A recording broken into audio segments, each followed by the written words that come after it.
What's up, everybody? This is Alex Christoforou with the Duran, and I'm here with Alexander Mercouris, editor-in-chief of the Duran.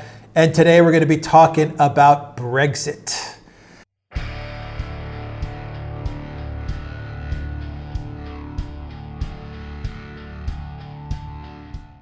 Alexander, we have some more news in Brexit. What's happening? Well, I think, Alex, that we are finally now seeing some clarity out of this very complicated situation where everybody was unsure where all this was going. Now we can see to some extent where we're going. What happened today was that Theresa May, Prime Minister, came before the House of Commons, delivered a statement in which she set out what her intentions are.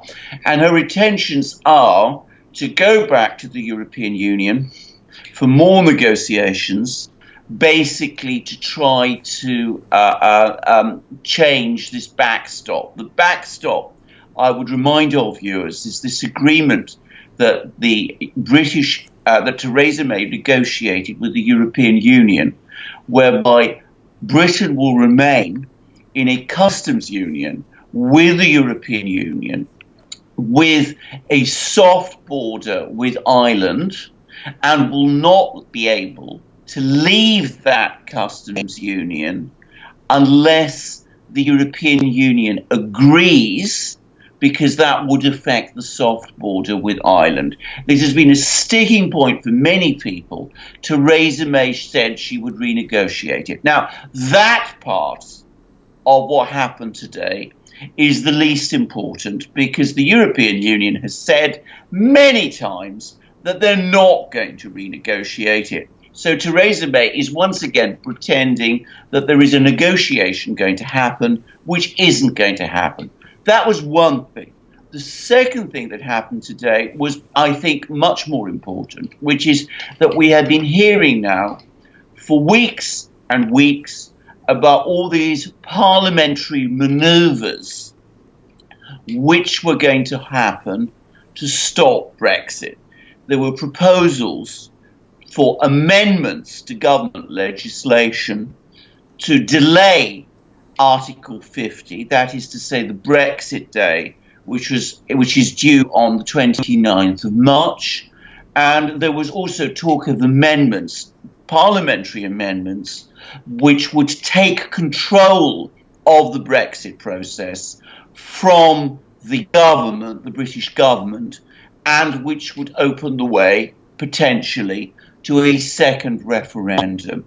I predicted in previous programmes that these amendments, these parliamentary manoeuvres, would all fail, and they have. There's been a series of votes today. The two most important amendments, one proposed by a prominent Labour politician, an enemy of Jeremy Corbyn, called Yvette Cooper, and another proposed by the Conservative arch pro-EU politician Dominic Grieve. Both were rejected today by the House of Commons with more than 20 votes. And the reason they were rejected were for the reasons which I have repeatedly said. Labour MPs in constituencies where most people voted to leave the European Union were not prepared in the end to support them. So what this means is that we are not going to see a second referendum. I think that proposal is now dead, and there is now no realistic prospect of Article 50 being extended, so that Britain will leave the European Union on the 29th of March. All right, so no deal Brexit, no Article 50 extension. Yeah. All that's left then is what you said, the backstop negotiation. And from what you said, we have a misalignment. In other words, Theresa May believes this is the most important part of what she needs to focus on, while you mentioned the EU believes this is inconsequential. Is that correct? Absolutely. You see, what's going to happen is that this is Theresa May's game plan. Jeremy Corbyn has tumbled to it, and he's made this point repeatedly, but for some reason nobody's listening to him, even though on this issue he's definitely right. What Theresa May wants to do is she's going to go through a pretense of a renegotiation of the backstop with the European Union. She knows perfectly well that the European Union won't agree to this.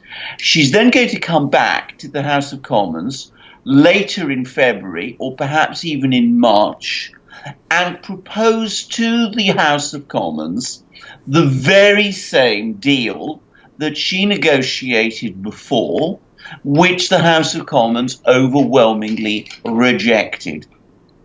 And she's hoping that this time there will be a majority for it.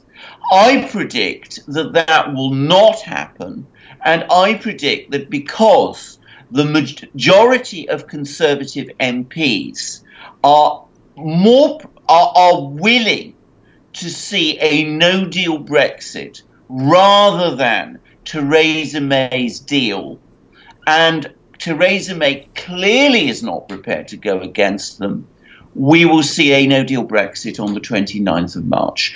That is my prediction based on the votes we have seen today. All right, you've been very conservative to not give a prediction, an exact prediction, as we've done many videos on Brexit. So it seems that now you have some clarity as to where this thing is going. Yes. And so we've got that. We got that out of the way now. You are saying that we are going to go to a no deal. It looks like we're going to go to a no deal Brexit. I've just got two quick questions for you on this, Alexander, which I'm trying to figure out. How come the EU does not want to negotiate on the backstop? What's the reasoning there? And is it not foolish for Theresa May to actually think that her proposal a second time around would be able to flip that many MPs, given the fact that the thing just got crushed the first? I mean, it doesn't sound like a very smart political calculus there at all. I mean, if she had lost by 2-3 MPs, okay, you could say I've got some room.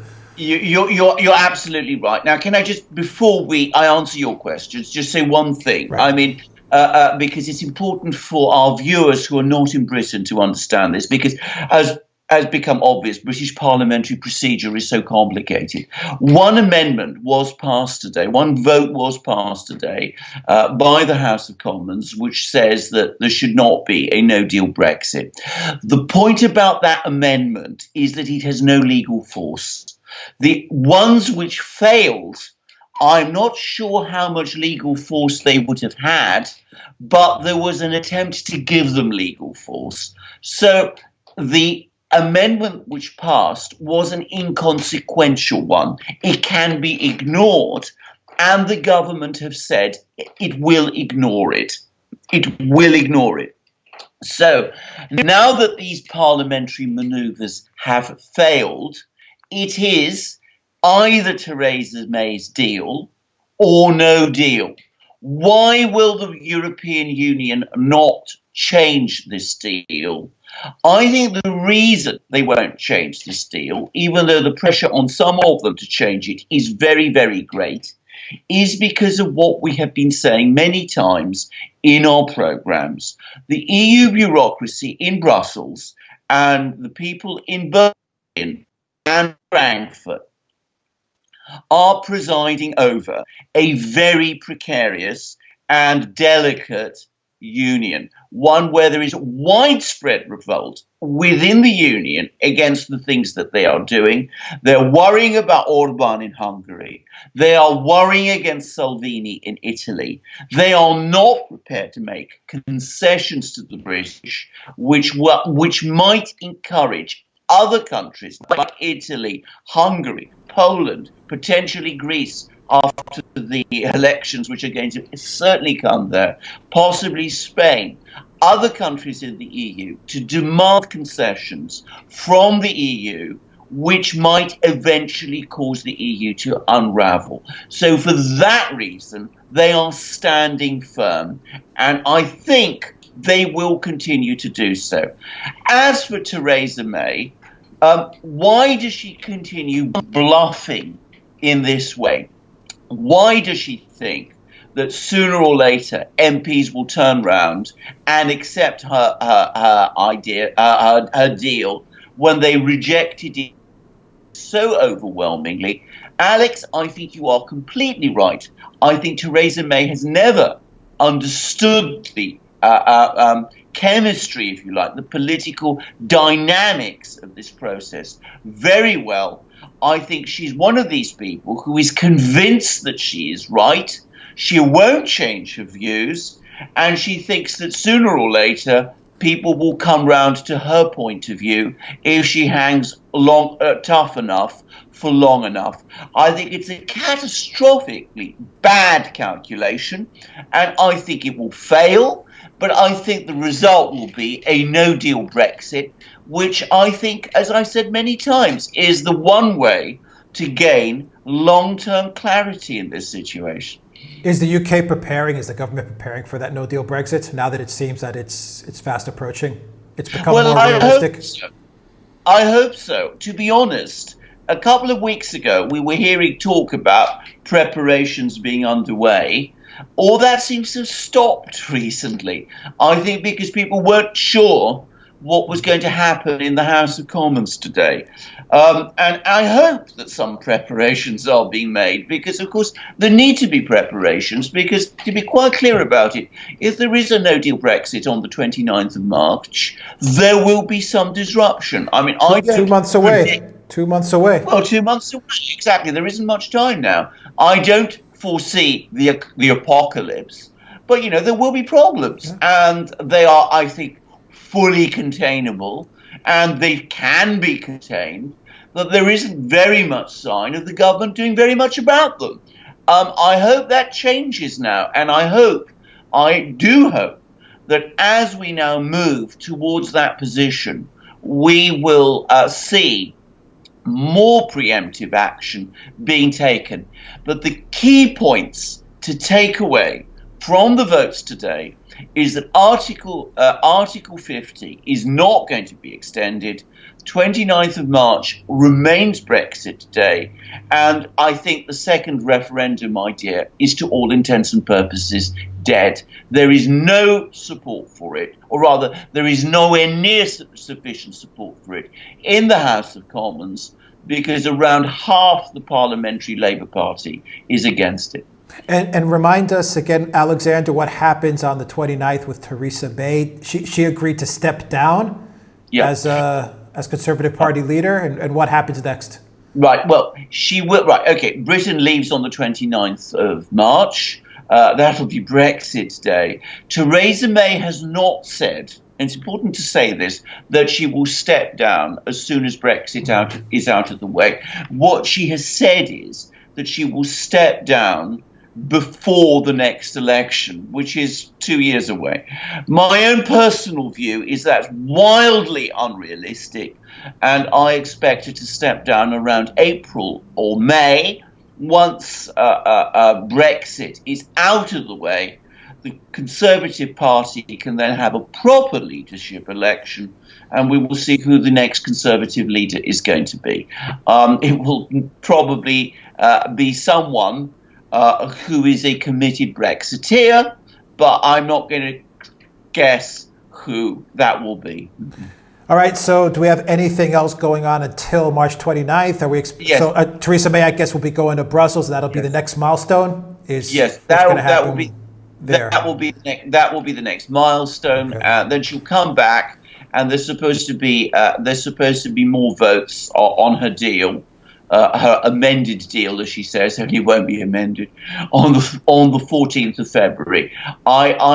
I would not be in the slightest bit surprised if that vote on the 14th of February is postponed to give Theresa May more time, as she says, but in reality to dial down the clock until the 29th of March to increase the pressure on MPs to vote for her deal, which is, frankly, the only plan that she has now. She's relying on pressure.